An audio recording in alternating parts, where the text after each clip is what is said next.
Hey everybody, hope everybody's doing well. I just want to do a quick format of this podcast. So the first 10 seconds will be like an update clip, a little teaser, or a little snippet of the show. I'm going to put some ad, about 15 seconds, skip that if you want to. Intro music, interview / guest, and just the body of the show. I'm going to have an outro and post-roll ads, so yeah, hope you enjoy.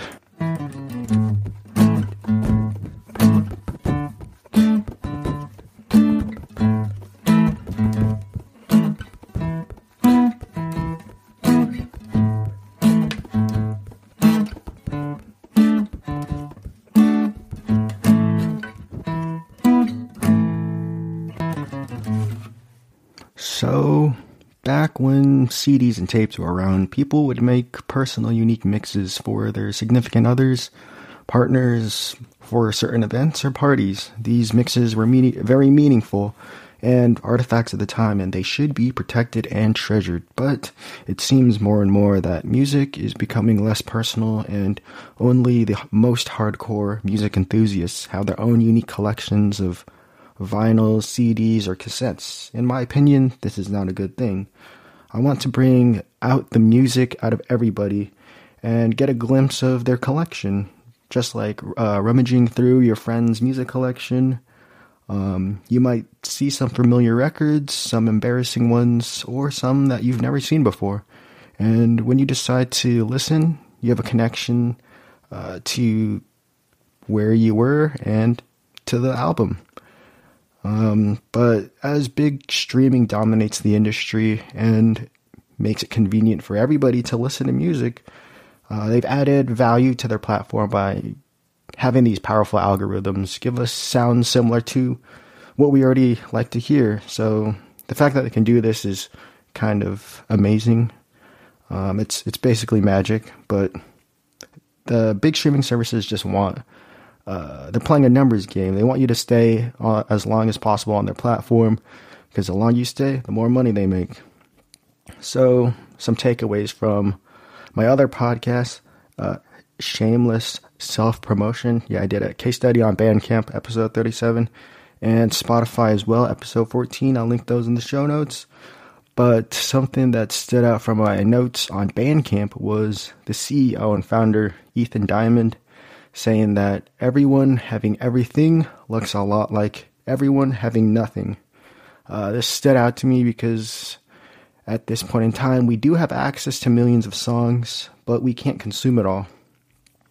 Most of the time, we cycle our favorite songs and albums or dabble on the radio. I put the word radio in air quotes because you can skip and you can see the upcoming songs.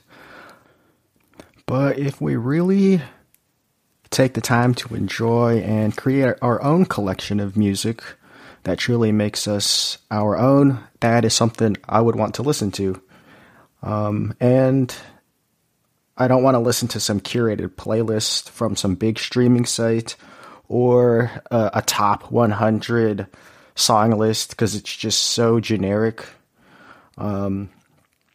And there are times when you ask yourself, man, I'm just so bored of listening to my favorite songs. And, there's a whole bunch of cool songs and some hidden gems out there in the millions of tracks that you have access to, but sometimes you just do not know where to start looking. Well, in this case, I hope my friends and my guests can help you find some new songs you might like, or initiate the dive into a new genre you've never dabbled in before.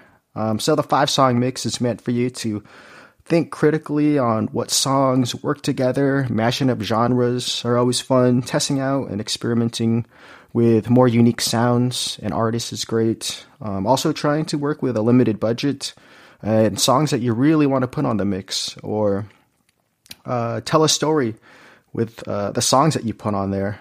It's really up to you. And the best thing about it, there's no wrong or right way to make a mix. So if you have a hard time making your mix, don't overthink it, just let it flow. And like food, music can take you places. If you don't have every ingredient, or you don't need every ingredient to make a great dish, there are many times where you don't have everything at hand. So just use what you have, try new techniques, and innovate while you're at it. And who knows what the next big thing will be? Will squid and peanut butter be the next culinary movement? Or will the banjo be the new favorite instrument of all rappers in the rap game? Nobody knows, but that is why we try. And remember, sometimes the best things are the simplest.